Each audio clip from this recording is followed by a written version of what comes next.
Hey guys, welcome back to Ebbs and Flows, where we talk about the highs and lows on and off the field. Really excited today. A couple old teammates. You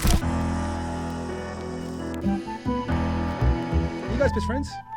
Nah, I didn't speak to him for about a year and a half. Oh, really? Is there a bit of drama? Oh, when he went to Rabbitohs, he was the first bloke to ever change clubs and just went really in his head. You wouldn't understand. You've never changed clubs. I'm like, bro, I've done it 7 times. He reminds you when he does a favour for you, I'll tell you that. Oh, he does too. All right, Saucy, Lati, boys, thanks for jumping on. Obviously, Lati been sitting in this chair, so do you enjoy the podcasting journey when you're in it? And I've seen you've been bouncing around a few podcasts lately. What's been happening? Yeah, mate. I said to you, obviously, I love to have a chat, and being on that side, of the microphone, where you got to let them speak and listen, take it in, and then roll on with other questions. But I loved it. I really enjoyed it, and done a few other potties lately. But I've obviously mentioned to you about me and Jimmy potentially doing something at the end of the year. So mate, might be on the other side of the mic a fair bit more. Yeah. What else are you doing? No, we'll get there, mate. There's no need to jump the gun, mate. Saucy, how you, bro? Yeah, I'm good, man. Yeah, so it's been a pretty busy year. Bit all overshot, but I'm in a good place now, so it's good. First bloke to ever have 3 kids. Obviously, like someone asked before, like, how'd you get your nickname Sauce? Like, how did that sort of come about? That's a good question. Because I don't even know. It's a good question. I wish there was a good story about it, but I was just in under-20s. I think Nathan Peets and Adam Reynolds were trying to figure of a nickname for me, and then they go Mansour, Sauce, and it just stuck ever since. Oh, yeah? And then it was a time where I went to take this highball and I was spinning in the air, and I got called Man Saucer, and that's it, man. I wish there was a better story. I should have added GST to that. Bro, slow down. You're talking that fast. Have I? You're making me anxious. I had 2 coffees. Let's just pop a vowel in his drink I and had keep 2 him coffees. relaxed. I had 2 coffees. And then I was Mansour and Sauce, and that's the story. Latsy, you've had a few nicknames in your time. Oh, mate. Give us a couple of your favourites over the years. Like, I'm not even G'ing up, but at the moment, I'm copying John Cena a lot, which I love. Like cop it out a few times on the weekend off man. Is that because they can't see you at the bar? Nah. No, isn't that what he does? Yeah. Oh, my shout? Nah, just obviously same definition looks. Mate, Ron Perlman off Sons of Anarchy. I don't know if I really like that one.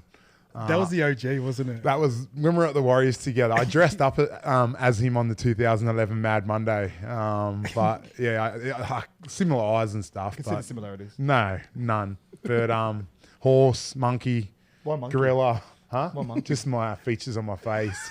Luna Park. Donkey, but that's not for my face. What's the one off the Never Ending Story? That's the dog. One. Is that the dog? What is that thing, eh? I don't know. I think Ian Henderson called me that at the Warriors. When I was a young bloke growing up in Port Macquarie, I was Goose as well. It's funny you say that because I played a Reggie's game at Port Mac one time, and one of your mates rocked up and he's like, "How's Goose going?" I was like, "Who the fuck is Goose?"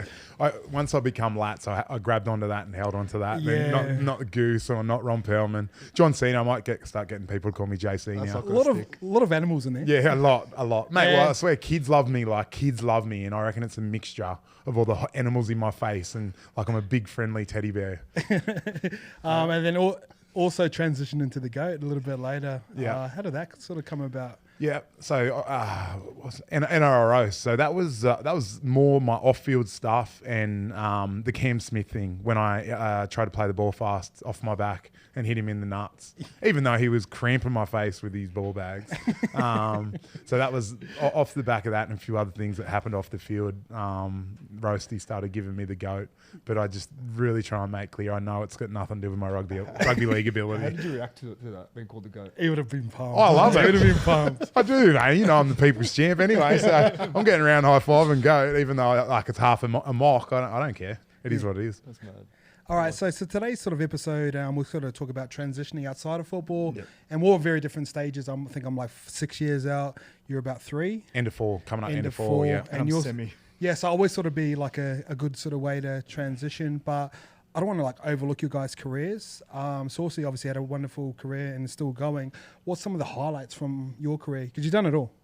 Man, honestly, the biggest highlight for me is just playing with my best mates, man. Honestly, like the memories that you create, it's the best ever, man. Like I was lucky enough to play at New South Wales and for Australia, but just the bond that you create with mates, like obviously guys like Latsy, just it's priceless, man. Honestly, it's the best ever. Just catching up with lads, haven't seen him in a long time. Yeah. and yourself, just sharing stories, old war stories, just really, really, yeah, lots of fire in my belly.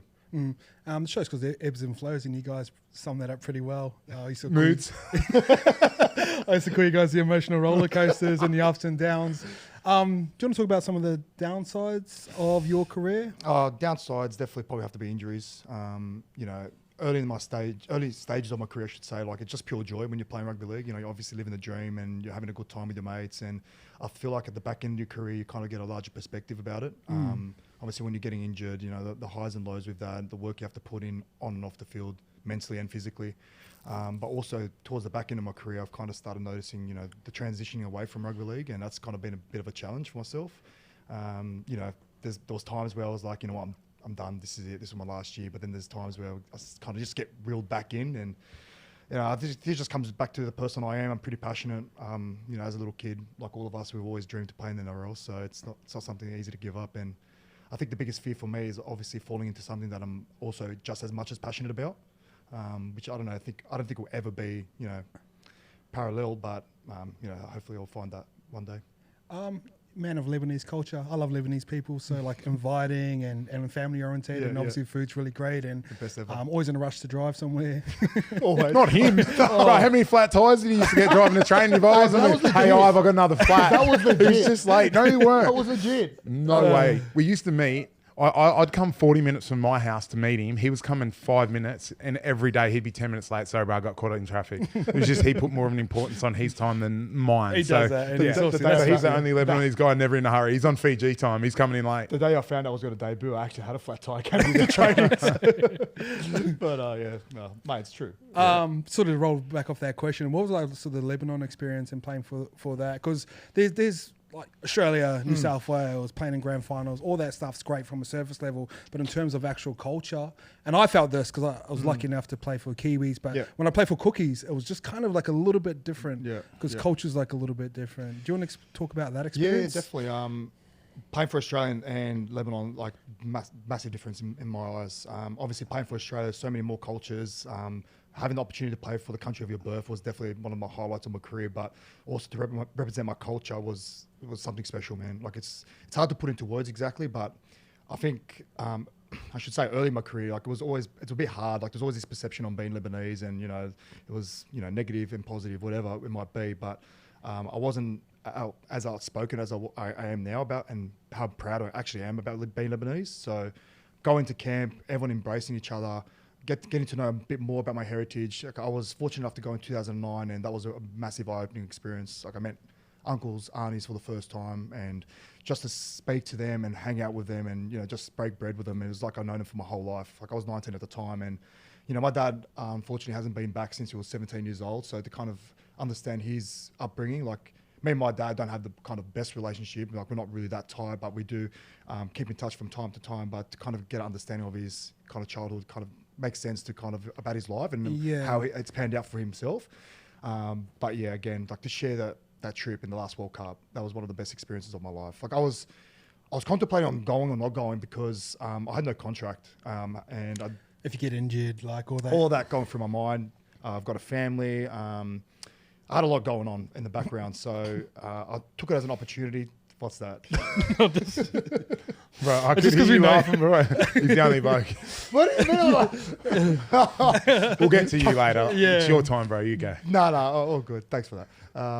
But yeah, so I went over, had a great time, made so many more memories with mates, and come back, and yeah, it was good. Sort of, this conversation is going to go for a while, but one thing, you getting let go from Penrith a week after or a couple of days after the grand final, and I know you just went back out to Penrith a couple of weeks ago, and might have, I don't know, what was that experience like? One, to go through it at the time, straight after a GF, and two, to go back, basically your rugby league home. I think, like going back, finding out that I was kind of leaving Penrith, I think if I had my chance again, I'll probably change it. Like I feel. It was a bit hard to take. It was a hard pill to swallow, especially like losing a grand final, and 2 days later, kind of having that conversation was a bit tough. And do you reckon that timing's? Is that timing weird? Yeah. So you still had a year to go on your deal. Yeah, I still had one more year to go, but Well, I guess from a coaching point of view, they don't let you know a week before the grand final. Look, mate, we're not going to keep you next year. So I guess get the season done. That happened to me at the Warriors. Really? In 2011? Yeah. Remember Blue McLennan come in? On the Wednesday before the grand final, we're like, oh, you played a fuss, eh? Yeah, I'd already been released. I got it early in the year off 5, so that was all good. I got my head around it for 10 weeks, and then I was sweet.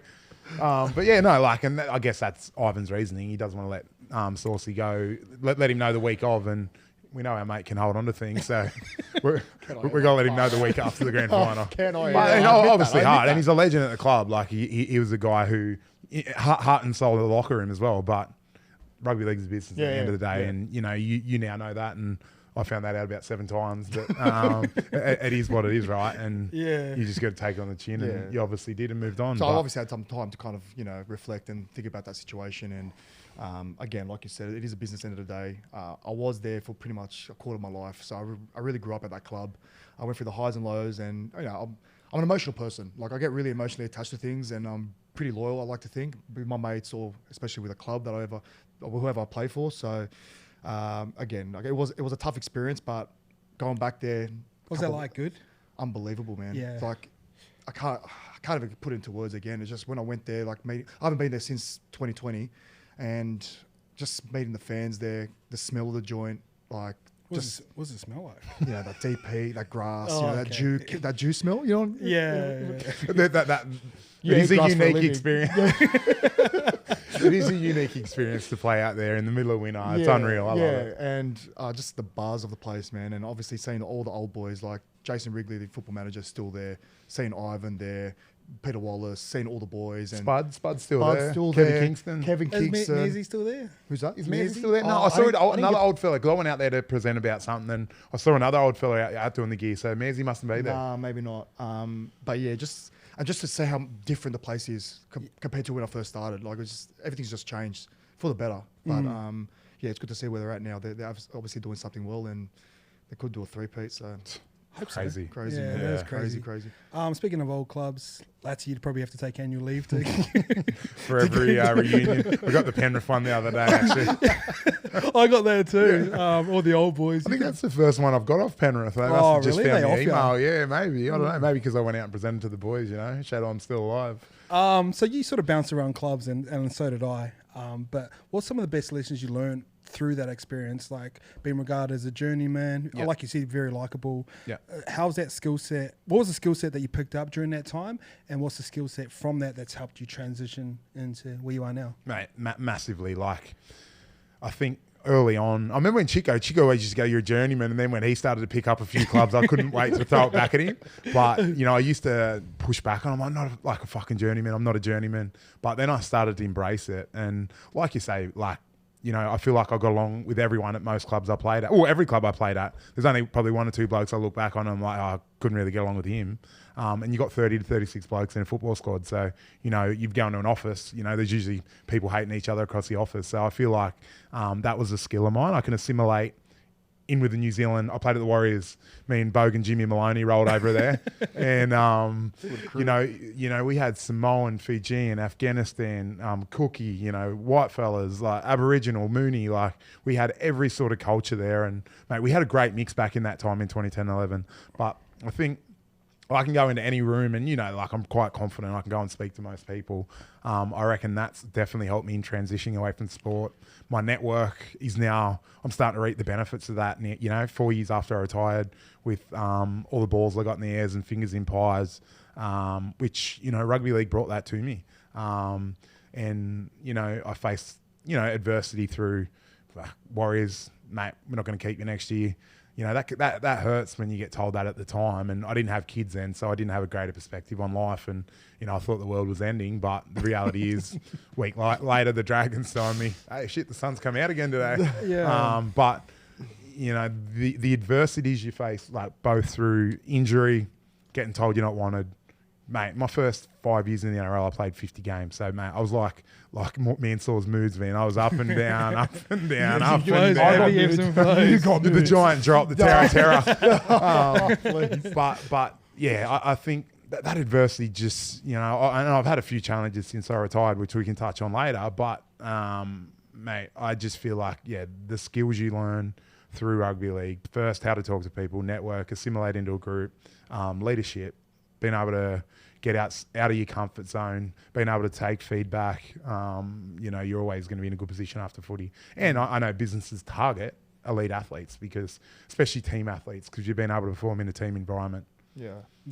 I was just trying to think of the next. On the back of that, honestly, like I remember, like again, the start of my career, like guys like Cameron Serrato, like, used to come up to me, give me lectures, and make sure you're doing your stretching, you're doing your 1%. But again, like I was just living the dream. Like it was just pure joy. You know what I mean? But just the two comparisons. You got Ciro, who was like on the out, finished his career, done, but trying to just pass down that knowledge. So I feel like you have to experience the hardship. You have to experience the kind of the roller coaster, like you said, and that's when you kind of actually understand the kind of the lessons out of it, if that makes sense. Like even you yourself, like, telling me, keep in touch with me, make sure you do this, networking, like you said, was a very important thing. And I was always scared of like kind of putting myself out there. You know what I mean? Like I don't know why. Look, I think that's probably another regret. It's good. It's good. Like it's a footy thing, bro. Yeah, like 100%. Like you guys knew me around then, but I was into different things. Like I was into reading and taking photos. I remember I was filming stuff. Yeah. And it was very different at the time. 100%. And you're outside the box, right? Yeah. The biggest excuse like footballers like to use is I've got no time. Oh, that's the biggest fucking bullshit. Got more time than anyone in the world. It's true. Like I just want to focus on footy, and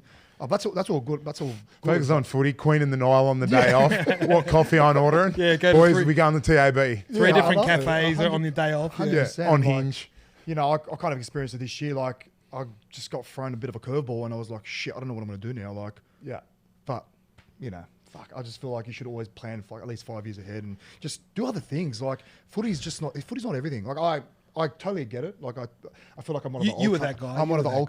Fucking lecturing the young guys, you know what I mean? So, but it's only through experience that, and because I feel like I was forward thinking. I was at uni, not that I'm using that degree at the moment. Like I was doing courses. I was also going in and working on days off. Like I was going to learn mortgage broking, but still, like that transition into the real world, nothing prepares you for it. Like when you were doing that stuff, I just could not get my head around how you had the time to do that. Like I just couldn't. I couldn't understand it, and you just find the time. Like you make things priority. That's simple as that. And jumping in, like I went and presented to the over 28 boys. Like Kevin Kingston invited me, Joe Nullivow, and who's the other one?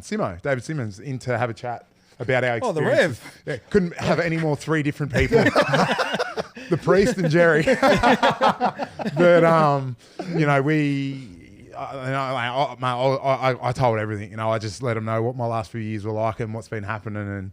And my main thing was like, especially that football team out there, mate, everyone loves the Penrith Panthers. So I'm like, boys, you need to leverage your brand and who you are in the community and go find something you're interested in and go spend a day a week learning something that you want to do after footy. Like, so if they want to be an entrepreneur, say if someone wanted to ring you and go, bruh, can I come watch what you do on your days off, like on my day off? Or, hey, Lats, I want to be a mortgage broker. Hey, Josh Mansour, I want to be an NRL reporter. You're such a burger. You're such a burger. But like, there's all these, avenues if you want to have a crack and explore it. Tyrone Peachy, he's started his own business. He's like doing it on his days off now. What's he doing? They're like picking up kids and taking them to school. Oh, he's got a couple of Hertz vans out there. So what's that? Well, what's the business? Huh? What's the business? What are they doing? Like picking up kids and doing what with them? Taking them to school. I was just trying to question. I didn't ask for his business plan. I was just like, mate, it's good to see you using your time and you're not sitting around the house and you're getting out and about instead of staying at home like Josh and sun's not out again to shut the blinds. I see a lot of guys probably more in our position than someone who's like saucy, like I seen Tino just sign a 10-year contract and we would have been happy with a 3, you know what I mean? But it does set you up later on in life. What's some advice you could give people who are in that middle tier? Yep. They're not minimum wage, in our position, anywhere between 30 to 150 games or you're 180. What's some advice you could give those guys? Because that was really important for me because the way I used to see it is like I'm an average guy here, but when I transition out, I don't want to be average again. Mate, 100%. And I know you love Michael Luck, who I love as well. And him and like my ex-wife Natalie, like they were my motivators to jump in and do a uni degree. So first, I think you need to find something that keeps you distracted away from rugby league. It was like you reading and doing your courses while you're playing because again, like yeah, okay, you can probably have a coffee one day a week with the boys, but you don't need to be going on every single day off and spending time with the boys who you're with every other day anyway. Like, and obviously, bro, that's a big one. yeah, and I know some boys have families, but still you need an outlet. And my other thing is invest your money. So shout out LCI Sports. That's one of my businesses, boys. If you're watching, reach out. But you need to invest your money and make it work for you, right? So you do have a short time frame. So even someone who's going to play 30 games, you can build the right habits and investment strategies irregardless of what you're earning. And mate, my last 2 years I was on 100K, like playing in the NRL. So mate, there's boys out there now. I think the minimum is nearly 150, 160K. So investment, use your time wisely, whether it's education or find something you want to do after footy. And I agree with that networking thing you said with the old boys where I agree, yeah. like I reckon once you transition out, maybe got a year and a half, unless you're making content like we've done Yep. and Scope done as well, that kind of puts you back in front of everyone. Yep. But that little year and a half transition, best time to execute is when you're actually in football and Mate. people answer calls when you're there. 100%. I feel like, again, it's like there's two things, like just dropping the ego, like put yourself out there, you know what I mean? Like you never know what doors will open for you. That's one thing. And I feel like we get taken advantage sometimes as well, like as footballers. I feel like people, you can use us because of obviously our brand and stuff like that. When players are talking about brand and stuff, they don't really actually understand the true power that we have in terms of growing businesses or, you know, being an ambassador or marketing something. So I feel like your body is definitely key and foremost. Obviously, play the game, but also just your brand itself. Like if you're doing everything right, obviously open doors, a lot of doors. Don't you reckon? I think you're a little bit ahead of the time where, like, to me, you're like one of the first actual professional athletes and how you treated your body from like Monday to Friday. Like we'd all go eat out at cafes and like you look at NRL teams now and they're all ripped, like from front row all the way back to fullback. But you were like ripped. You cared about preparation. You cared about stretching, and you said you cared about body. Where did that come from? Because it wasn't around us. I don't know. I think it's just the way I was brought up. Like, I didn't really get much looking like coming up as a junior. So I feel like I had to work hard for everything, like coming up as a kid. So I wanted to kind of, you know, you talk about the 1%ers, right? Like, you do everything you possibly can to give yourself the best possible advantage. So all that comes into play, like what I eat, stretching, you know, hanging out with the right crowd. Like, obviously, all put that all together, you got a massive benefit from it. So for me, I tried being as much of a professional as I can be. Obviously, I did kind of sway from time to time when I got a bit of ahead of myself. I'm not going to lie. I wasn't perfect. You need to enjoy yourself. Yeah, you need to enjoy yourself. Like, I wasn't. my motto. I'm not going to say. That's Latsy's motto. It's all about balance. Yeah. It's all about balance. All about balance. Like, balance is very hard to come by. Like, I struggle with it from time to time, and I'm currently struggling with it now. Like, obviously adjusting with playing footy, having a business, and obviously doing a few things on the side. So family as well.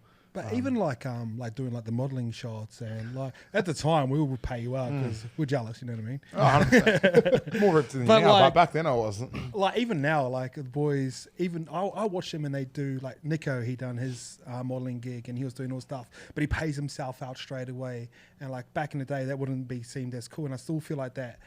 Sticking still in the locker room, you know what I mean? I definitely feel like that. I feel like it's just like that fear of getting picked on by the boys. Like, it's definitely in there. Like, I got picked on all the time. I didn't care, you know. That's what I was used to. I have thick skin, especially hanging out with this bloke and being my roomie. So, Sitting in a car for 2 hours every day. all right, chill my ear off. But, yeah. I was just trying to think. I had this random thought. Remember when you guys tried to fight me in the nightclub?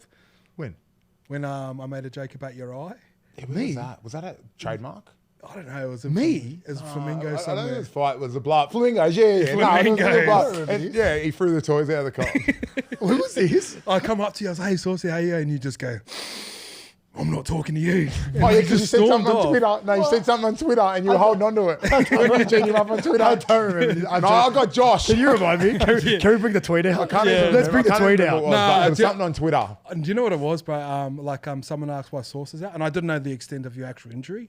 You know when you got kneed in the face. And I go, he's got a black eye. Like, he's got 6 weeks for a black eye. So you storm off, and then Letsy comes storming behind me, grabs my shoulder, like rips me. He goes, "If Sauce ain't talking to you, I'm not talking to you."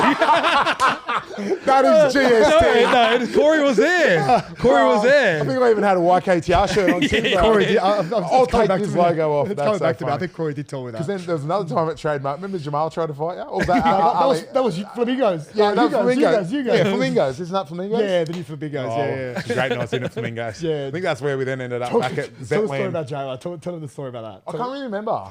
So we had Mad Monday. Like, I think 2014 Mad Monday, yeah, He come that for was a like big 2 one. hours and he just disappeared. Like full smoke bombed and everything. Who, Latsy or No, Jamal. Please always lead And from the I was front trying row. to call him, no answer. I feel the boys are trying to call him, whatever. So we all decided to go to the cross. Anyway, we get to the flamingos, and there was like a massive line, and me and Latsy were just, just in the line, just mind our own business. And then we just see Jamal just walk past the line and go back up the stairs. And Latsy's absolutely throwing daggers in his back. Look at how arrogant he is. Not hanging out with the boys, hanging out with his own mates. It's Mad Monday. Who does he think he is? Calm down, brother. It's all good. Anyway, we end up going into the club, and then he's like, make sure you don't talk to Jamie. If he comes up to us, don't talk to him, okay? Yeah. I'm like, yeah, sweet. Sounds like Latsy. Jammer comes up to us, taps us on the shoulder. We just both look to each other. We just both walk off. Anyway, Jammer must have got offended by it, and then he picked on my mate.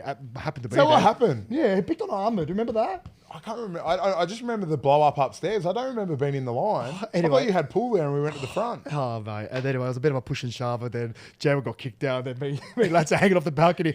Jammer, where you going, bar? Come back. And then we rang him the next day and he's like, It was all what normal. happened last Yeah, night? it was all normal. Anyway, hope you're well, Jammer. Haven't seen you in a while. But good times. Good times. So we'll sort of talk about transitioning, and I remember the exact moment. I used to always say I was over football, but the exact moment I can remember as clear as day, where I'm like, I'm done, and it was when I got injured again out at Manly, and I was like, I'm just over football. What year was that? 16 maybe. 16. I just felt, for me, I felt stuck in football. I felt trapped. Did you? Yeah, I hated it. What part about it? Just the Oh, routine, the schedule, and I just demand. I just felt like it was restricting. Like you're told what to do, where to be, what to wear, how to play, and then you throw in a stack of injuries. That goes either way, but people love that. Like people love having given a schedule and having been told. That's what probably to a do. big challenge when you do Yeah. retire. And 100%. I was going to swing around to that as like always wanted freedom to do what I wanted when I wanted. And then I found myself, once I left football, I had that freedom, but I felt stuck again because I had nothing to work towards. And I ended up structuring my day around that. But to sort of throw it back, when was the moment you probably realised that you were done or had enough? So 2019, on another 1 year deal, believe it or not. I sort of got wind early in the year that Dragons were keen to get me sort of into an off-field role, doing like partnerships and like ambassador stuff. I'd been slowly doing the mortgage broken stuff, so I remember going and speaking to the club, and they sort of said at that point they didn't have anything for me, but there may be like something later in the year. And I was just like, look, I've got an opportunity, to get this steady income from the Dragon stuff and then, build my mortgage broken. So I sort of just made the call then. So I could have potentially tried to hang on for another year, but the year after was COVID. Like it ended up being a good time to retire footy-wise, and they made the game faster, which I wasn't suited to because they made everything quicker at the ruck. So it ended up being a perfect time for me to go out. In saying that, like I'm actually still playing bush footy at the moment, and I love that and being able to give back to the bush and play with so many good mates down there. But the time in terms of the NRL and that day-to-day grind, obviously I loved every day being around the boys and, trying to bring that energy to the locker room. But, mate, that constant up and down, form, team wasn't going that well. Never miss that. Yeah. Definitely. Have you had any dark days since you left football? Yeah, so, mate, to be fully transparent, so I retired, mate, I was flying, I had a stock portfolio, which I probably attached my identity too much to, and, thought I was the man, straight into work, and I found that a challenge originally, it was hard. January 2020, my mate who I was doing the broken with, he goes, I'm getting out of broken, so that's, boom, curveball, head nearly falls off. Then about a month later, COVID hits and the stock portfolio goes through the roof. But that was seven figures, to be fully transparent, humming. And from always just, oh, bro, it's going mad, I'm the man, whatever. And then next thing I'm homeschooling my son at home. And, that first year was rough. But at the same time, I still was sweet, whatever. But I just had all these little challenges in that first year, which threw me, and it's now changed first my relationship with money. I don't really, because I used to be a tight ass and One of the greats. Hey, one of the greats. The goat at being a tight ass. But now, I'm whatever. It is what it is. I prefer to have a good time, and man, I've got my money everywhere now. Not that I have a great deal, but I don't care. It is what it is. So that part one, that was a great lesson for me, and to keep that shit to myself. And then obviously relationship breakdown, me and my ex split up. So that was a challenge. But so yeah, then first couple of years were a bit of a roller coaster coming out of footy. But the whole time I've been slowly building like all these different things. So, you know, now this probably the last 10 months, 11 months, everything's just started to, you know, build up. And like I'm flying at the moment, touch wood, like I've finally found my feet, and it's, you know, my 4th year retired. So it has taken time to get to this point, and, you know, a few challenges thrown in there along the way.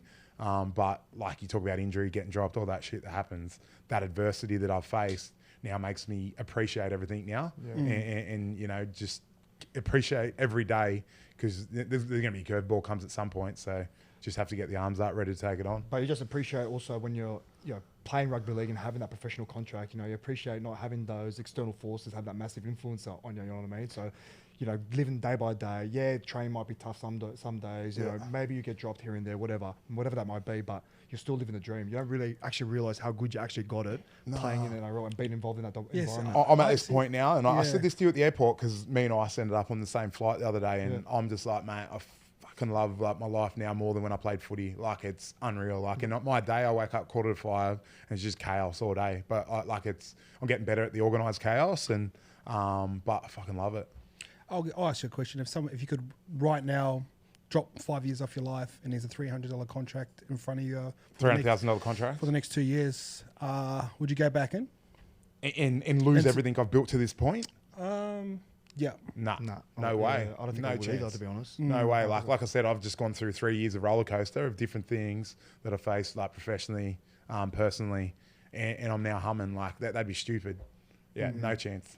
That's like I said, money is not where it's at for me now. Like, it's about, like, I'm involved in business. I'm building business with my mate. Well, this is long term, right? This is like a 10, 20 years. 100%. Like, I'm going to be way more successful after footy. Like, Correct. that's my goal. I always think that. Yeah, like, I already am. Yeah. I Like, think that's a good mindset to have. Like, you yeah. think about that. Like, you know, life after footy is actually going to be bigger and better. 100%. That's half the And battle. a lot of people say that, like, they're like, enjoy football now. It's the best time of your life, and No. it is great. But there's so much. Like, You got to make the better most of it. things. You got to make the most of it. Oh, for sure, You know for what I mean? sure. Yeah. I think because we were battlers, and my last 5 years, I fucking loved every day. Like, because I was like, this could be my last year. So Yeah. I'm bouncing into train, and there's blokes on 800. They're fucking picking up seeds, and I'm like, come on, boys. Like, we just lost. Get around each other. Like, it's all good. Like, Perfect we're back example. on this week. Like, Perfect example. Davida just retired. Yeah. And, like, you know, have that expectation on being on that money. Like, that must have had a burden. oh, look, I don't want to be conspiracy theorist. I reckon he'll turn up somewhere. You reckon you're going to find him? Yeah. Are you gonna- No way. Do you reckon, like a year boxing and then sort of roll back into? He'll end up back. He's too young, mate. Too talented. I agree. I But agree. they wouldn't let him fight. So there's got to be more to that story without knowing the insides and what's going on there. Yeah, because I look at that situation, you know, I understand it. I remember when Sonny Bill left 2008. I like, was crazy, to me, that was like someone had died. Yeah, like, that was that's- crazy. I was I'll like, never what the forget fuck? that. He walking through the airport, Yeah, with the backpack on, just head backward- down. Backwards hat on. I was like, fuck, I can't believe someone How old just... would he been then? He was young too. He's like 22. 2008. I think he's 85, baby. So how Yeah. old are you in 2008? Maybe like 21? Yeah, wow. Far out.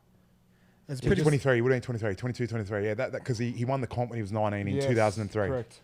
And he had the world at his Oh, feet too. 2004. Panthers were 03, yeah. Yeah, Yeah, it should have been 21, 22. Crazy decision to make at the Psycho, eh? time. Had the world at his feet and just literally just dropped it all and just took a different path. He's in Sonny Bill's camp, isn't he, Tavita? Yeah. Yes. Hey, conspiracy theorist. There we go. Yeah, smart one. It's pretty an interesting one. So you're sort of in like your transition playing semi-football now. Yeah. Why do you want to still play semi-football? And two, what's the transition been like? Yeah, so again, when I kind of, after last season, having a contract, I still feel like I wasn't fulfilled. I feel like I didn't want my journey to end. What would make you feel fulfilled through football? Because you basically, besides the ring, It's a you've done it very all. good question, man. Like, I just feel like my journey, I know everyone doesn't get the fairy tale finish, but I feel like I didn't really get the opportunity to kind of leave on my own terms. And I know that doesn't happen to a lot of rugby league players. I don't know. I just feel like last season, man, like it wasn't a season that I would like to remember and be my last year in rugby league. Like, something that I always dreamt of doing, you know what I mean? So for me, I feel like just having one more crack, that'll be awesome. But again, like, if it comes to it and I have to retire, then I'm okay with that. Like, I'm not scared of evolving. Like, again, I'm putting all the pieces in the right areas right now. Like Lattie's saying, he's just building that. So brick by brick, I'm trying to kind of, look after myself for life after footy, which hasn't been easy because I got thrown a couple of curveballs early this year. So What's some of those curveballs you've thrown? So yeah, after obviously October is your last pay slip, you know, coming from the club. So I had the opportunity to kind of go to the World Cup, and I wanted to kind of reinvigorate my career. And I wanted to kind of show everyone that I still had it. And obviously going over the World Cup, you're not really getting paid money. So I was actually, you know, it was more of an expense, but an opportunity to kind of represent my culture, but also to kind of, you know, build my kind of career back up again.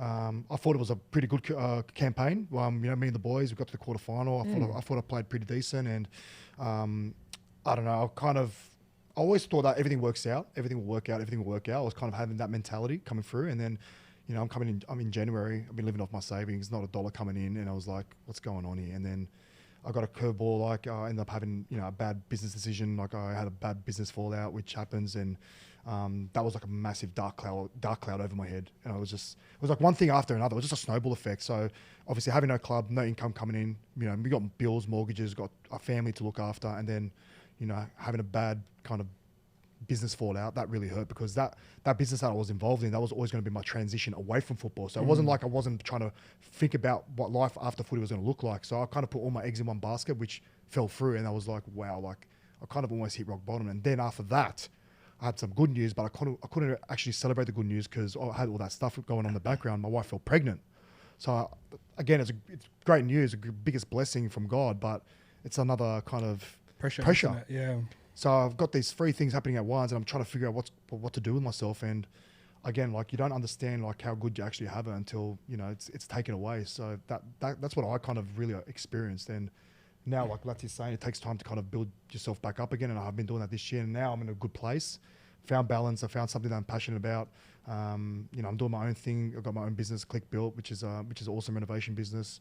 And my background's always building, so it's kind of something easy I stepped into. Being Lebanese as well, you know, just another Lebanese builder. But Mate, if we go the back streets to training, like through like Wiley Park and that, he goes, I built that when I was an apprentice. but can I also say, like, if it wasn't for my mate here, I probably wouldn't be doing what I'm doing now. Like, he actually threw me a good short ball, and he put me in touch with That's what Footy Network does. Yeah, helps the boys out. He put me in touch with a good mate of his, a mutual friend, and kind of shared the same interests, and now we're business partners. And I got him to thank. Like, you know, I'm grateful for him. Like, you know what I mean? Like, that's why we're best mates. Like, we do heaps for each other, and that's why he keeps reminding me every single day. Okay. Like when he got his home loan through another mortgage broker years ago. Oh, did he? I've been talking to him for a few months. There's a backstory to that. We don't have to go into it, mate. Hey, I'll leave that shit in. I want to hear it. I hold on to things. This guy doesn't. This guy just as well. I just bring it up as a joke because I'm a joker. It can't be just a joke because it's brought it up 10 times.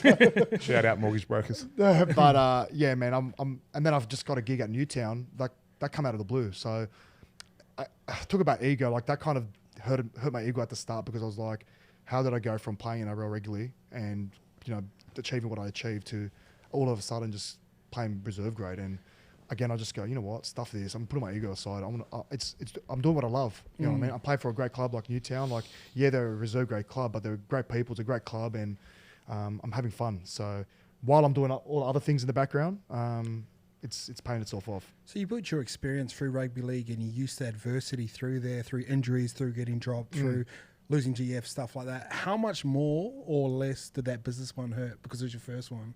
Killed me. Did it? Killed me. I get that. Bro, that makes sense to me. Yeah. It broke me, man, just because, like, I put pretty much a lot of time and effort in.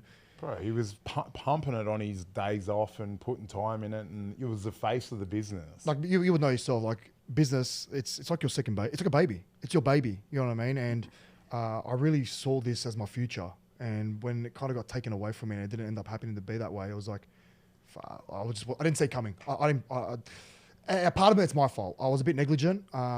Again, like, we talk about, footy was my main priority, and the business was like in the background, just there. Like, I would just, whenever I had time, I would just, you know, dibble dabble, tip my toe in the water, whatever that might be. But again, like, I needed to be more proactive. I dropped the ball there. Let's see, what are you doing now? You said your fingers in a few different pies. Yep. So still mortgage broker, which I went into when I retired. So, like, I'm a fully fledged broker now as a credit. Like, I got a credit rep under Oxygen Home Loans. Still employed at the Dragons, which I still love and have that connection to the rugby league club.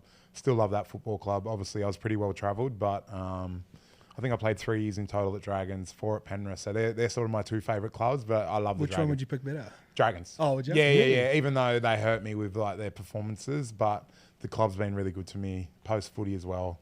You know, supported me through that COVID time in terms of that consistent income when the broken hit the shitters. So what do you do there? Just do like the corporate things? Yeah.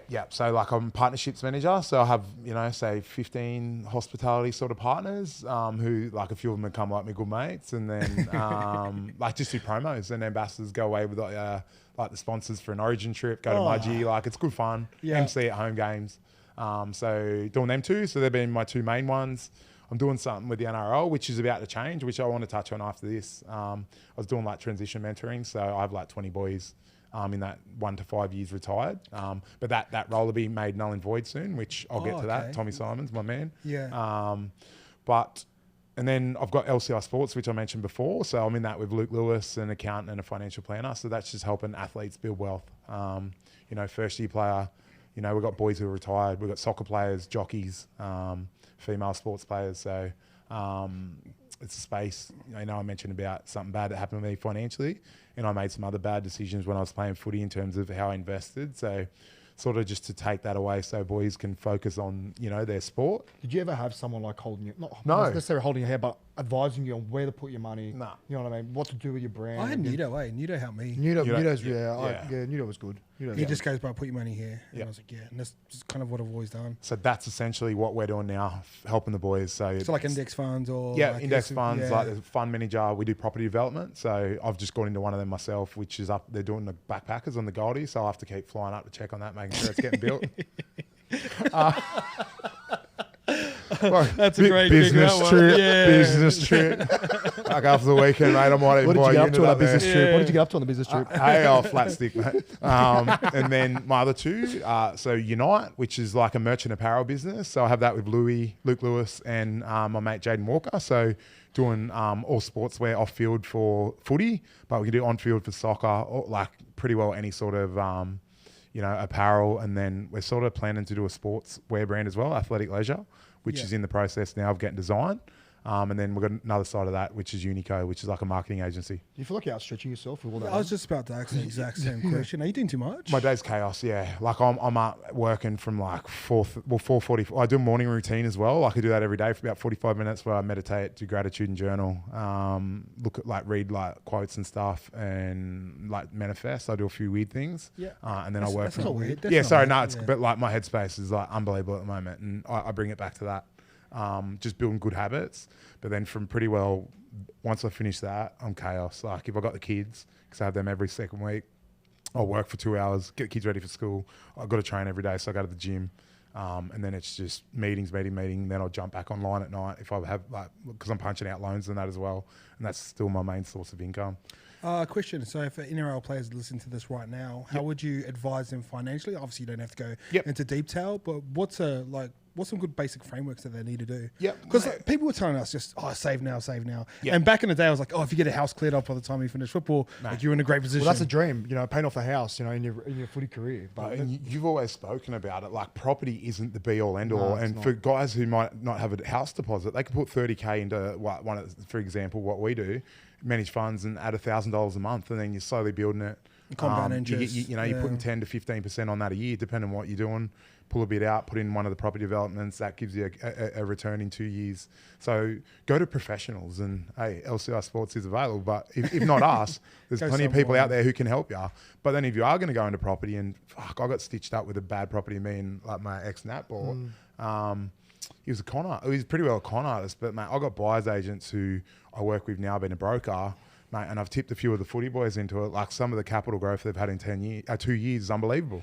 So like perfect example, like going to professionals, but making sure you do your homework about that person. You know what I mean? Because go to someone you trust, like mate, and that's I'm here. Like I now know that industry as well, but obviously I've got a vested interest in the financial one. But mate, I wouldn't put boys in with people I don't trust. And there's so many snakes and sharks in the world, which I found out the fucking hard way, who want to take your money. Yeah, And we got a pretty good reference point in like Elijah Taylor. Yeah, Oh man. wow, yeah, I know. Crazy. Ah, man. That's sad, eh? That is so. That's one of the saddest stories I've ever read. Honestly, like if remember anyone knows that ET, dude, bro? He I used to do, be at mate. the He used to Warriors, be eh? training Yeah, the I don't know who Warriors. he is. Was he like manager or advisor? Like what was he? I don't know, but he come into the Warriors pretty early on, and he's doing like mindset shit. But he come into training a couple of times for Penrith because I remember him. Oh, did he come walking to Penrith? through. Not to do stuff off us, just to like Lige, you know, the front door that we used to walk through, Yeah. go to the gym. He used to walk through there and sort of hang around that little side thing. Yeah, I remember him seeing him there. I don't remember at all. Because he's like, mate, Elijah, he would have just trusted in implicitly too. He's a very And trusting that, guy, yeah. that's player managers are that for rugby league players. Like it's a sketchy position, like because you're putting your full trust in that. And Matt, I'd have shut. Me and you had the same manager, bruh. I went to sack him and signed a 5-year contract with him. I remember telling Nat, I go, Nat, I'm going to sack him. And just before I went to sign the Warriors contract, I go, I don't give a fuck. I'm done with him. Ring her after it. How'd you go?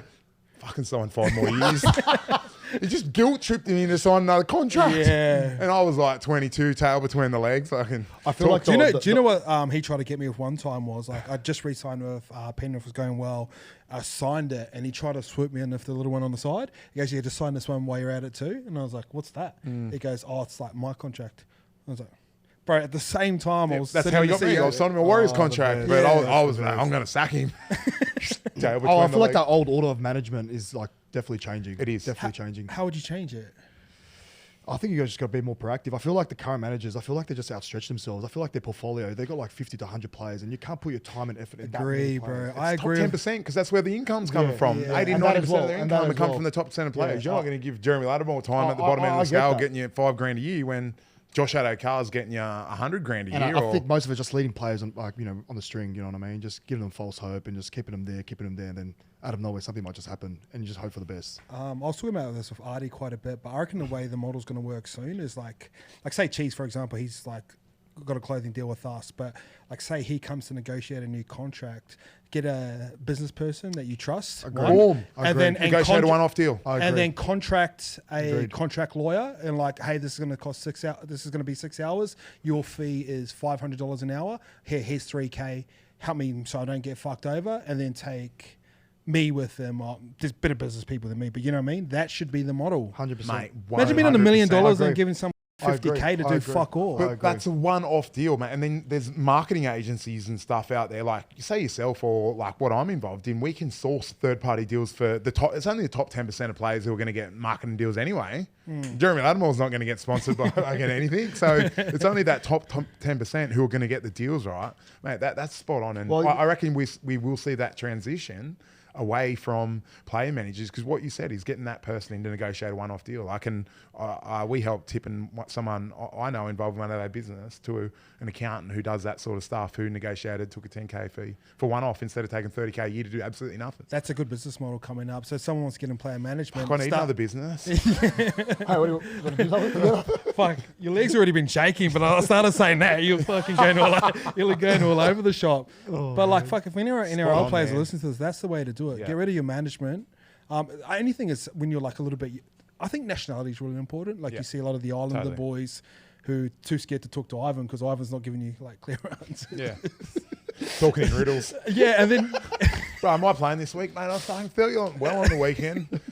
Mate, that's the reserve grade coach over there going to Bro, what are you telling me that on Tuesday? It's fucking Saturday, it's game day.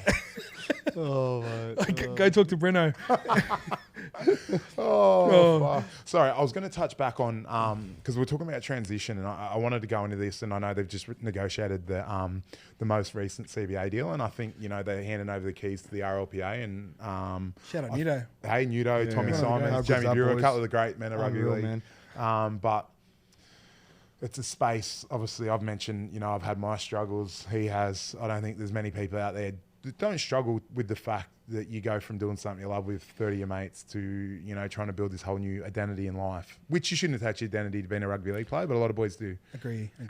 So I think now they're really going to go hard in that space, which I think is fucking awesome because... How are they going to go hard? Like, what's I changing? think, I think in terms of the medical stuff, like I think that was only 1 year you could get your surgery. So that now may be extended into years 2 and 3. So, you're getting some done 3 years after because you may have an issue and you flag it, but then 2 years after you're like, fuck, this is really fucked. And you've got to go back, mate, it's on you. It was only 12 months you had it. So, and obviously these are, from my understanding, a couple of the key reasons why this CBA took so long is because this little shit in terms of transition and wellbeing, which isn't little stuff, because, you know, we've lost blokes in the last 5-10 years who've necked themselves after, you know, transition away from rugby league, struggle with different things. So it's such an important space to help athletes rebuild their new life and career. But it's up to the boys to then make the most of that, and first through education, like doing things when they're playing footy, but also then actually transition out the workforce and getting after it. Yeah. How much do you reckon the game's evolved? Like, I look at young players Crazy, now, man. it's crazy. Crazy, Like, man.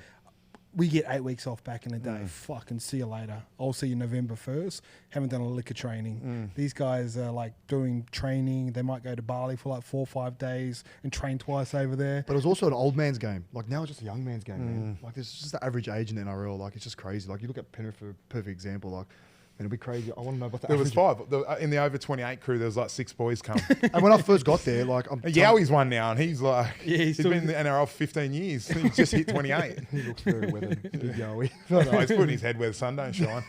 Yeah, 100%. But yeah, no, it's Oh, definitely well, changed heaps, man. What are you going to say? No, I was just saying it just changed heaps in terms of like just the age demographic and stuff in the NRL. Like, I feel like they're very valuing like the player. That the younger they are, the more upside and value they have. But like, I feel like experience as well should be valued. Like, that's something you can't teach. And you know, there's a few big guns. You know, like, doesn't have to necessarily be in the NRL, but you know, global sports. Like, you look at the guys that have done everything.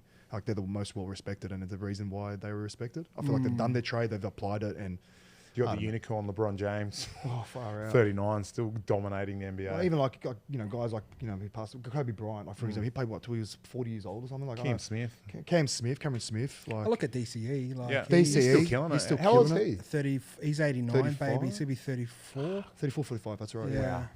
That's impressive. Yeah. And like, he barely misses games, touch wood. Yeah, I like a lot of the younger boys, because obviously the position I'm in, they come and ask questions, and like, say like one of the older boys, and you'd know, like, we all know him, but like, he was asking me questions, but he felt uncomfortable asking me questions. Shouldn't be that way, man. And he prefaced the questions like, "Hey, bro, I look up to what you do, but I don't want to suck your dick here." Yeah. Like, just I was like, "Bro, you don't need to say Is it that." that DCE? Hey, no, not DCE. It Mate. was one of the boys. It was one of the boys. Get him, on that, like, I had a Like, I don't wanna suck your I had a dick. catch up with this Just ask, coach, this mentor yesterday, and you know, I asked him, I want to kind of pick someone's brain, and I told him, I go, "Oh no, don't worry about it." Like, I just flipped it, and I just go, "I don't want to be an arse lick or anything. Just don't worry, don't call him. I don't want to talk to him." And he's like, "Why not?" I'm like, "Oh, I just don't want to suck up. I don't want to hassle him." He goes, "What do you mean? You just want to ask him a question? Like, what's the big deal?" I'm like, "Yeah, you know what? There is no big deal. I want to pick his brain. I want to learn off him." I go, "I'm actually reaching out to him. To, you know, Yeah. I'm sure in his life he was in a similar position as me. There was someone out there that he wanted to kind of learn off. So I picked up the phone, I called him, and I had coffee with him this morning. I love that. You know what I mean? Just throw yourself in the deep end. Just go for it. Like, what do you got to lose? A dent to your ego. Yeah. You know what I mean? Like, was going to say no. go on, lads. Go on, lads. No, I was just thinking about throwing chat out on Instagram and you get the scene. No reply. That's Simmer, mate. I'll keep round and I'll keep moving forward. You 100%. know what I mean? If it's meant to be, it's meant to be. No, And 100%. like, Same mentality. And kind of to throw back to sort of the locker room where you were doing like modelling shots and all the boys were taking you out. And I remember being at the RLPA dinner, I think it was the start of this year, and Dan Carter rocked up. So like Specimen. the GOAT, got his Specimen. boots in the back there. I can Don't see worry. that. Hey, shout out to you. But I remember being in that environment, and he goes, "Oh, any questions?" And none of the boys were asking Because they're questions. overawed. Yeah, and it's like they're scared to like put themselves out there. So I was like, "Fuck, give me the mic. I'll be asking heaps of questions." Yeah. because you may never get this chance again. 100%. Like, and to get an insight into his mentality and what made him tick every single day. And even Nico Hines, right? Like, I didn't realise, but he's like, on game day, he goes down to the park on game day and does these routines. And I heard he's the ultimate professional. And these are things I didn't know. Like, obviously, you see a bloke playing, like, oh, he goes good. But there's these boys who are at the top of their game who are doing all this extra shit that no one realises they're doing, like time into the body. And like this fella used, he was out in the field for 3 hours after the field finished. Mate, I was already in the car heading home when he's still doing his first goal kick. Straight into group chat. Hey boys, what's going on? Any coffees getting them out? Mate, but yeah, he was unbelievable. And like, you know, like, and you as well as anyone, because you're out there longer, like why he's at the top of his game, because he's just grafting. He could go in and coach an NRL team tomorrow. I reckon Yeah, too. easy. I'm He's so interviewing him smart. next week. Him Yeah. and Oh, Jerome. On here? Oh, how good. Yeah, but got to go out there to go We've got see the catch. okay. We've got the catch warm for the boys. Yeah. Oh, fuck. I've been out. that's I've been out huge. Penrith since I've left. Have and you? nah, probably since I lived there for a little bit when I transitioned out. Changed so much, bro. So much. Yeah, I'm It alright. does look different. I Oh, went it out does there it? last week. Yeah. It's cool though, for the better. Like it's getting better and better. And because when they do the new airport, it'll be. I feel like that airport's been coming for like 20 years. Big geefs holding all the land out there. But I actually can't believe I lived there for like 11 months. I couldn't handle it. Like, Did you live out? Did you live out I'm there? going to tell you He said to me story. the other day, and he goes, thinking of going to England. I go, bro, you couldn't last like 12 months in Penrith. You're not going to last a year. Wait, in wait, England. what part of Penrith? What part of I was Penrith? in Leno. I was like pretty Oh, much that's I was down the road from my It's the house. Hamptons of Penrith. Oh mate, I just I could have done it, but Go, tell us, go. no, Give us the rundown. This is all time. Don't worry, no, it's all good. I don't want to look like it. So what are you actually doing now? Like what's your, obviously Lassie just spent the last 45 minutes telling us about his pies. What do you, I don't think I could get a word in, to be honest. Again, like playing footy for Newtown. I'm doing that. I'm yeah, doing what's the business part of it though? like my business, Yeah. Click Build. So it's a renovation business. We tailor to like pre-sale properties, like people wanted to prepare their investment and put it on the market to earn maximum value. So you get like furniture and stuff like that. Everything from like renovating the house, like flipping a home. The best thing about it, I don't kind of like want to overcapitalize and put a hole in their wallet. We also got an option where I've partnered with a financier where we can defer the whole renovation and then we get just paid on settlement. So it helps the owners heaps. We'll also do rental, like so for investors wanting to kind of get more rental income, which is the market at the moment. Rental is absolutely booming. You would know as well. And so go in there, fully refurb it, and also commercial, doing massive shop fit outs, new developments, man, pretty much everything. I'm just saturating the market when it comes to construction. I'm doing as much as I can. Yeah. And it's been pretty cool. It's been something that's really filling my cup up, and do a bit of media work for NRL.com. Me and Renee Gardner catch up with her every Wednesday, preview and review games, and so I'm kind of dabbling with that, and I'm also like just doing a bit of PT work. Oh yeah. I think that's the biggest thing. Like when you kind of go away from rugby league, like the biggest strength we have is we're always training, right? So I feel like that's the easiest kind of transition I've noticed. I was contemplating I was going to open up a gym or not, but I just felt like it wasn't the right time to do it. And I just came out of a kind of big business venture. Kind of just now I'm starting with Click Build. I just wanted to kind of build that, and yeah, it's been pretty good. Pretty good. I'll ask you the first question. I'll ask you the second question because they're different. What's the biggest lessons that you've learned from football that have helped you translate over to business? That's a good question, man. And I know you're still new in, so I think- what's the most obvious ones for you? Just to kind of embrace the hard times. Like they're not going to last forever, but there's so many valuable lessons that you can kind of get out of it. When you're in that kind of tough position, like all you see is kind of the negative, and if that's being injured, like you're kind of asking the universe, like what does this have to happen to me? Like just get out of that kind of mindset and think about what's next. Like just live in the moment. It is what it is. Like you take the good and you take the bad. And I feel like hardship definitely shapes you to the person you are. If you don't experience those hardship times and those difficult times, you're not going to grow as a person. You know what I mean? If life is just so easy, you're just getting, everything given to you. Like you're not going to really kind of learn on the run and be independent, I guess. So I feel like definitely hardship. Like just embrace it and get all the learnings out of it. Love that. I'll ask you the opposite question. What's some things from football that you've seen in sports that haven't transferred over to business? Wow, good question. Do you want to hear my first one? It may give you like Yeah, a go, yeah. See, in sports, like for one person to win, someone else has to lose. Yeah. And I used to feel like that in business. I feel like Yeah, let that's me the let one, me yeah. hold all the secrets here. And if I win, like you have to lose. But I feel like in business, like everyone can win. Like you can win, I can win.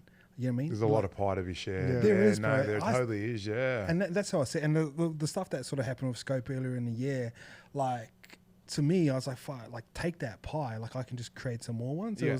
And that's the thing that like kind of frustrated me Whereas very rugby early league, on. someone's got to win, someone's got to lose. It's always that Or if competitive you're mentality, competing like with the always guy- trying to compete. It Always is, trying to for a compete. spot to win the game, Yeah, to true. win a business deal. Yeah, and like, see, like I know you, let's all grow because like one, there's no salary cap in business. No. Fuck, you can get loaded. I can get loaded. We all can get loaded and do fun stuff. But that was one that sort of took me a while to really figure out. Yeah, that's a good one. Yeah, I don't know. Like trying to think that's like hearing you say that, like that makes sense. I was going to ask it the other way around, but yeah, it would have been a bit harder first year. Yeah, no, for sure, man. Like, and because there is so many synergies when you do transfer across from sport to business, which it's like team environment. The best guy isn't always the best person. Like I used to say all that sort of stuff, and like I created a pretty bad environment at YKTR. It was just super entitled. Yeah. But like, yeah, that was kind of the one. Someone asked me that question, and I was like, I've never thought about that because I think of all the other like the things, all the good that you things. can, yeah. But no, I don't know. That's. I feel like in a team, you kind of can rely on your teammates to kind of help you out. But once you step out of that environment, the only person you can rely on is yourself, man. So yeah, I think that's a pretty big lesson as well. Like, it's always making sure you're prepared. Like, Well, at the end of the day, the only, like, obviously there's a couple, your close family are going to pick you up when you're down, but most other people aren't really going to give a fuck. That's And true, yeah. you're on your own, bro. Like, they're worried about you're in your own little world or whatever. That's what I was. and everyone's got their own shit going. Well, That's that's 100%. Everyone, and as I get older, man, like people, different troubles, business troubles, divorce, separated, you know, no money because they're gambling, drugs. Like, there's just that many things out there you don't realize, because a lot of people keep it themselves. And as you're getting older, like, you know, when you're a kid and you're like, what are mum and dad fighting about? And you're like, oh, fuck, now I get it.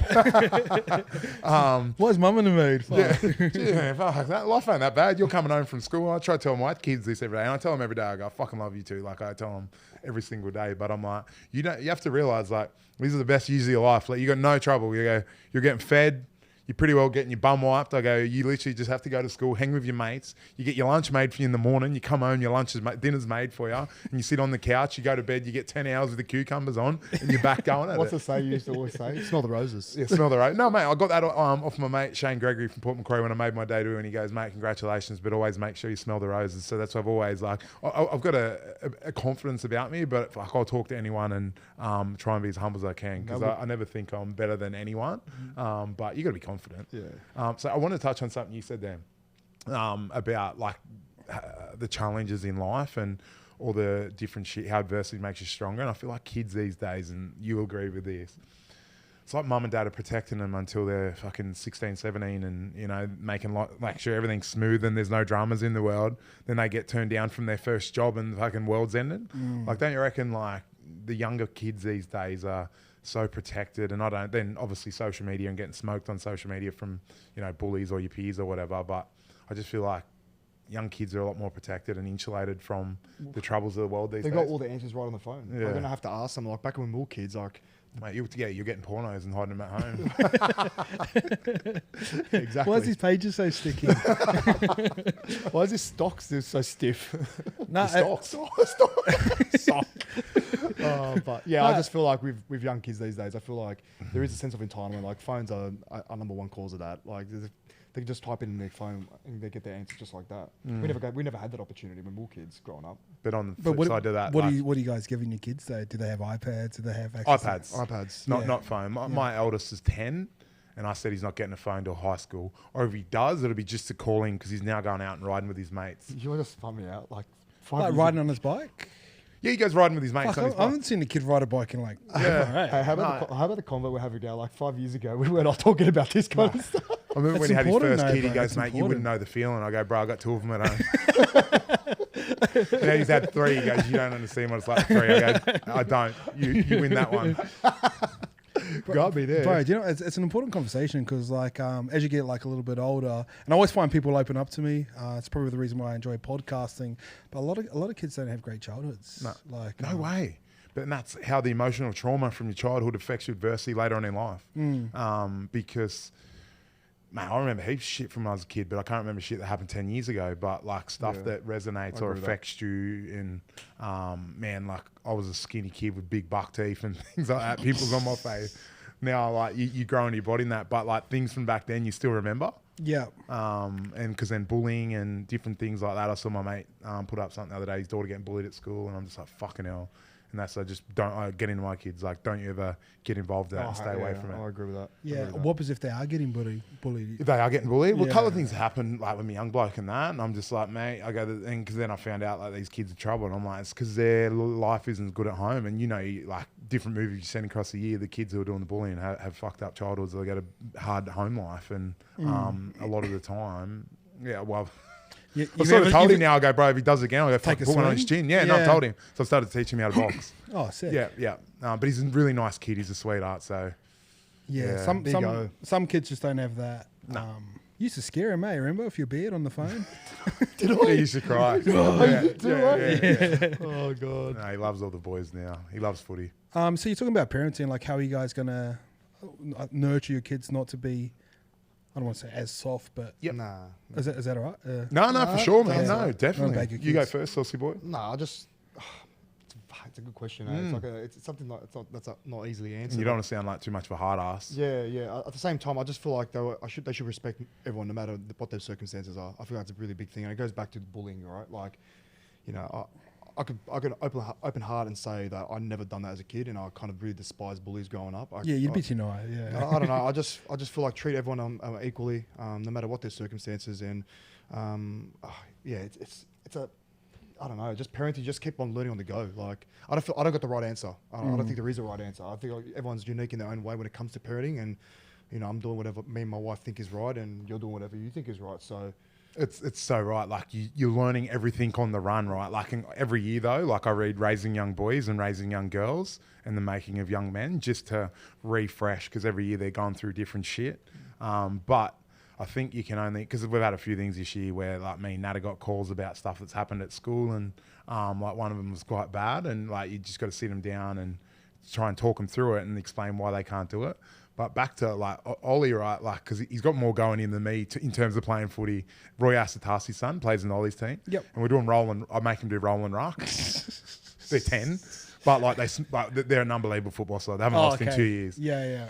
And Ollie calls out Ezra, his Roy's son. He goes, I'm going to run at you. Comes off the back fence. Ezra folds him. Like, I'm talking the best tackle. Exactly Roy Asatasi. Yeah, the old apple don't fall far from the tree. He gets back up, but like, instead of doing Jeremy Latimore and hiding behind his mate, he gets up and he fucking goes again. And the next one, he's like, Ezra, where are you? And like, reaching straight at him. And like, they just kept going at it. And I was like, I nearly cried. I was that proud of him. I'm like, mate, if you have that attitude in life where you fucking get knocked down and you get back up, I go, you're going to win. That's awesome. And because all I ever say to him, I go, I don't give a shit if you shit at anything, but I go, you finish it and you do your best. So they're my only things, and have a crack. I like that. Yeah. He sort of talks about throwing the punch a little bit earlier. I know you sort of been dabbling about the ring and using social media to call out some people. Who did you call out? Paul Vaughan, where you at? So what's happening with the Paul Vaughan situation? Yeah. Why'd you call him out? Yeah. And are you looking to actually have a fight? Yeah, 100%. So what originally happened, right? I was G'ing up Zach Lomax about Frizz, because remember him and Frizz had a run in on the field last year? Yes. They had a run in on the field. And I started G'ing up Lomax going, why don't you have a crack with Frizz? And he's like, fuck yeah, I'll have a crack with Frizz, because he's been doing boxing for a while as well. He's knocking about with Sonny in that a little bit, eh? Correct. He was doing some boxing with him. Okay. So he's quietly confident in his ability. and like Frizz is the best bloke in the world. Like he's one of my favourite men in the world. And I go, why don't you fight Frizz next off-season? I go, I'll fight Vaughnie. And anyway, he'd gone and tell Vaughnie, and Vaughnie messaged me on Insta. We don't follow each other. We're not mates. Like, because, like I said, he's probably one of the guys who I played with and I didn't have the biggest opinion on. Bit up himself, thought he was better than people. He messaged me on Instagram going... Plenty in that, eh? So plenty in that. I said, he goes, when are we cracking on? And I'm like, you serious? I go, next off-season? He goes, yeah, done, handshake. And I go, you want to have a crack in the street or the ring? Like, just G'ing up. And then nothing said. And I'm like, from that day, last November, I started training boxing. That was like my motivation. I'm like, fuck yeah. Like, because I always wanted to experience what a boxer's experience. Like, say if you don't tie in or a rugby league field, your mate's going to have your back. You're on your own, eh? You're on your own. And like that, and this is what I was saying to him today, like if you're walking out in front of a few thousand people, man, and you know, like even footy, like when your nuts go up in your mouth, like you get that adrenaline feeling. What? Good analogy. That nuts up in the mouth. I don't think it's ever happened to me. So I always wanted to feel that feeling. So anyway, I started boxing out, and then I called him out on Jenna's podcast, but he won't agree to it. And I said, well, mate, you said you would next off season, and he just had a crack at me about a shit footballer. That's all right. Good to see having a crack. Yeah, I go, fuck. We're the I'm first talking ones. about boxing here, bro. Fuck, not footy, but anyway, so I've spoken to someone that there's going to be a fight night in January next year, which hopefully I'm on. Opponent not 100% yet, but likely know who it is. Whereabouts? Gold Coast Exhibition Centre. Yeah, so Good part of the world. You said Simi? I was chatting to him about it today. Yeah, no, because I said if I can't get the other fellow who they said they'll potentially have. I've spoken to Simi when we get on the piss. I go, bro, I mean, you have a crack on or what? He's like, no, I don't want to. Like, I saw him fight Hodges. He'd probably bash me. Yeah. And he moves good, but it's not like, so it'd be easier with Paul because, like, there's that little bit extra drive. Whereas like I said, I fucking love Simi. Like, I'll be like laughing walking out to fight him. So I sort of need someone I dislike a little bit. Yeah, I agree with that, eh? Yeah. Because we're having a bit of a tilt one time, and it was me, him, and Darcy last week. Yeah. And they're like, let's have a fight. I'm like, oh. Him and Darcy? Yeah. Bro, you wouldn't want to get hit by Darcy. Yeah. Mate, I don't know how Gallen got through like the round with him. Like, he's so powerful and big. You should see him now, bro. He's just been training. I think he's off the piss and stuff now. Wow. Is he? Bro, his body's a joke. Shredded or Shredded. Well, muscle? that's like good chest. list. He is looking Oh, jacked. mate. How He's big's he massive. now? 118 kilos. Of pure muscle. Just all muscle. Yeah. He doesn't drink or anything, eh? Nah. Never drank, man. He had a bit of a drink when they won the comp 2003 when he was a kid, but like he had a decision when he was a young bloke to go one way or the other, and he chose footy, which wasn't a bad move. Yeah, winner, right? Yeah, no. But he's one of my really close mates, and he's the total end of the spectrum, other end of the spectrum. Me, like he doesn't drink and he's very well behaved, so he's sort of like my big brother, but I'm the naughty little brother. Like he has to pull in like to line all the time, and like I sort of feel disappointed when I tell him I had a drink on the weekend. He actually I feel like it's me and Simi, man. Yeah.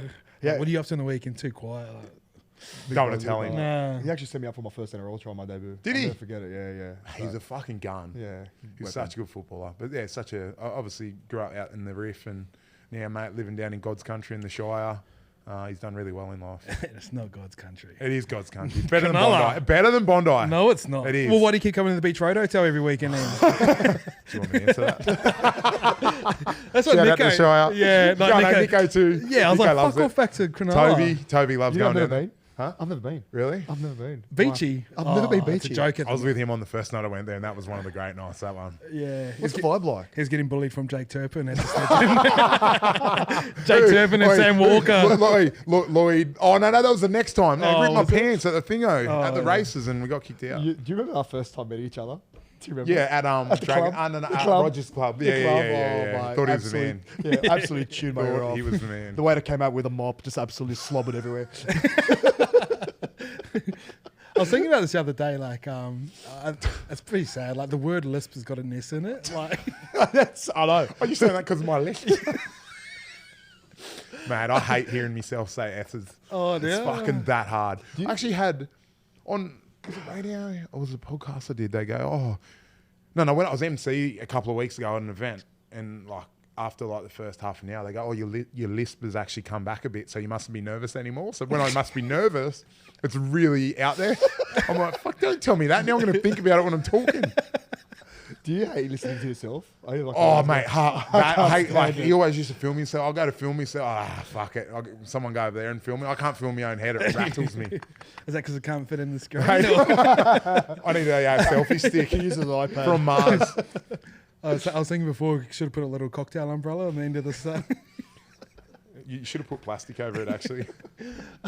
Last question for you, and I struggle with this question a lot individually, but I think when you're in football, like your definition of the success is defined for you, and that's through winning a comp. Yeah, Now you 100%. guys are sort of transition out of it, being business owners, former rugby league players, and most importantly, dads. How do you guys define success now?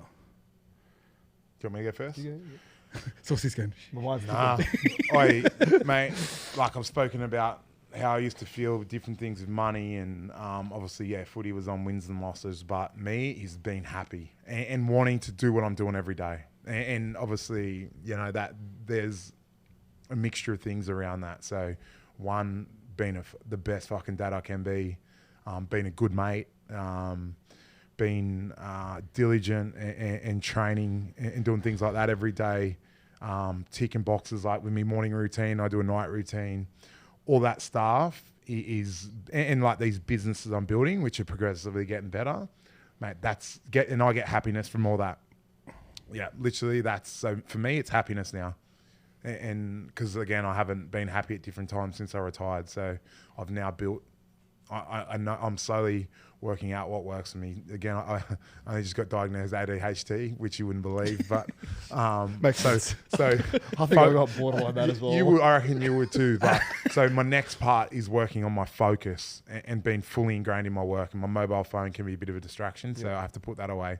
So that's the next part to keep building my happiness. I think to be fully ingrained and immersed what I'm doing. So even like at the gym yesterday, like I try and be present more. So I bring myself into where I am, because sometimes, again, with ADHD, man, I'm fucking thinking about 4 o'clock this afternoon. What am I doing at 7? But instead, like, being present in this room with you boys and chatting and like talking about old memories and talking about transition and looking back on my struggles, and now like trying to build these wins every single day. So that helps me keep me happy. Sorry, Saucy. With the ADHD, like, what made you want to get yourself checked? Is that no. So mate, to be transparent, I started to see a psych about a few of my issues, like, and what I want to understand why I am the way I am. And he goes, mate, like, it's nearly in the first 20 minutes. He goes, have you ever been tested for ADHD? I'm like, no. He goes, do you want to? I'm like, yeah, I'd fucking love to know. How do they test it? Yeah. You have to fill out like this thingo, and he sent it to like Nat, my ex, because she knows me better than most, and they just collab the scores to work it out. And he's like, yeah, bro, you're pretty high. Is it? You gonna be medicated? No, so this is, he goes, and my boxing trainer, he was telling me about his son, right? So you can take 4-hour pills or 8-hour pills. So you don't have to have it every day. And because I don't want to be like people like me or enjoy being around me because of my energy and how I am. So does that take away anything from you though? No, to help with my focus. It helped with my focus. And I could take it Monday, Wednesday, Friday, and it'll work on that day. So it's not like something you have to have Monday to Sunday. Sounds like something that might help me. Yeah. So but how does it help you focus? You actually said you notice the benefits out of it. Apparently, I haven't had it yet. I haven't done it. Yeah, I haven't done it. So I think I will after speaking to my mate today who told me about it. Have you ever looked into like alternative weed, like CBD oil, or like say mushrooms? Kind of like a big thing at the moment. Oh, it's the rage at the moment, right? Mushrooms. Yeah. I don't have tried. Because I know I've experimented. Just on the social aspect. And I'm approved for medicinal cannabis. Oh yeah. Yeah. But can't mushrooms go like either way? Like, can't you get like remain in this massive trip, or can also like? Yeah. I don't know, man. I don't know. There's a actual phobia of mushrooms, and like a lot of it stem from our parents because they come through a certain time. But remember, they'll be like, "Don't touch the mushrooms; they're poisonous." Yes, did you ever hear that? Yeah, of course. Yeah. Jimmy Maloney phobia. Remember his mushroom? Little portobello. What's the Jim been up to? Bro, he tried to ring me last night, and then I messaged him back. He goes, it's 1 o'clock in Portugal. My son's sick. I ring in the morning. He's got to get a haircut. I can't see him. Bro. Yeah, but he's got a big ball bag growing on his head, which he couldn't see a dermatologist over there. Shit, Jimmy, I'm throwing you on the bus here. But that's why he's growing his hair out. Doesn't mean you can't brush your teeth. So he hasn't brushed his teeth since he went to France. But I feel like he's aged a bit over the last. Bro, that's what I mean. You'd think it wouldn't. Like, he's absolutely living the dream over there. Like, yeah, I know, but you should. Sorry. Last question before we get it to you, Saucy. When you got that, we'll call it like a label, did you feel better for it, or was there like a transition period like, oh fuck, I don't want to be labelled as that? Or were you labelled as what? ADHD? No, man, I couldn't care. Yeah. No way. No, I was like, tell me something I didn't know. Like, I was pretty sure I had it. It was just confirmation of what I thought. But nah, mate, people bipolar, depressed, whatever, like, you just have to manage that. And yeah, like, so for me, I think I will get on tablets so I can help my focus. So I'm all ingrained in my work because I've mentioned I'm involved in a few things. Like, again, my brain can be everywhere. So just to be fully ingrained in what I'm doing and may help being present with my mates as well. Saucy, how do you define success? You took my answer. You know that? Can you believe it? Yeah, just being present was the biggest one for me. Like, there's obviously distractions everywhere you go. Being present, like with my kids, with my work. I struggle sometimes to find that balance, like we touched on before. And like, if I'm with my kids, you know, my phone might be ringing, I pick it up, and I feel like just live in the moment. It comes with the good, comes with the bad, but there's always lessons in all things. And also just working on myself, which comes from happiness as well. Like, you know, it's no secret, I love training. I find like that's a good escape for me, a de-stressor. I have dibbled and dabbled with meditation, but I feel like I've struggled like to kind of, like you touched on, the focus part of it. Some people that say they've, like yourself, what you're saying, like haven't fully understood about meditating, or like the focus of it, like where it takes you. So with that, I think happiness is, like you said, like very, very important, man. Like, it's something that, I don't know, like, I think it's very hard to replicate that true happiness when you're kind of playing rugby league and I don't know if you kind of feel that same thing. I don't know if you've reached that same level of happiness yet. I don't think I've reached that same level of happiness yet, but I have with my kids. Like I just had my wife just gave birth to my beautiful daughter Gia, and the feeling I had with that, like I think that trumps pretty much. Yeah, you kind of you feel the same thing. I think with 20s, and especially in sports, like we associate happiness with excitement, and you get excitement from winning. Yeah, and that locker room vibe was cool. But if you're going up, there's always going to be a come down. 100%. Where for me, like I sort of associate happiness now with peace. Like I'm like, fuck, everything's good right now. There's no drama, and like it's been present in that time. It's just like, I can take a breath for a bit, and sometimes that small things all that matters. See, that's something I kind of lack. I can't sit back and just take a breath. I feel like I need to always be on the go. I know it's pretty obvious, but I feel like I just always need to be on the go. And like I love ticking boxes. I love setting goals, and the satisfaction I get from actually accomplishing that. Like again, excitement, happiness. But I think finding that peace. I'm not there yet, but that's something probably I'll be striving for, man. Me neither, but I'm chasing it. Yeah, 100%, man. You're building the things now, and like you spoke about your training and stuff. Like it's doing the right things, and when you do fall out of routine as a professional athlete, that's you see boys go and chase highs with drugs, gambling, fucking all the wrong things. It's doing the right things, which you're ticking them boxes. You'll find it, and you're never going to replace running out in front of 30,000 people and scoring 3 tries. Not that I did that, but you did. I did that too. Yeah, you did too. Yeah, but that's you have to adjust to what your new norms are, and you may like being a parent, like you can't replicate that feeling with your babies, or they telling you I love you, or you're doing a good job as a father, but then getting the wins with business and for sure. all the other stuff you're doing. Still And Ice does that in his business now. Like, still the same feeling for me personally. Like that's unreal. I'm starting to feel that now. Yeah. I'm starting to feel that now, but again, like I'm kind of different to you. So I'm like almost fully retired, but I'm not there yet. So I'm still getting that pull from rugby league, but also I'm getting pulled in the other direction. And like, you know what, it's time just to kind of, you got all your ducks in a row, just give it up. But again, like I'm just getting pulled in 2 separate directions. But it's good. It's not necessarily bad, but I was in the same position. Like when I first left football, I had to play for the Mounties just to get money, just to get by. Yeah. And like same thing. Like felt like I was always in between 2 worlds. Yeah. But I found like once I sort of focusing on one thing, it's probably like a little bit of advice for you, Latsy.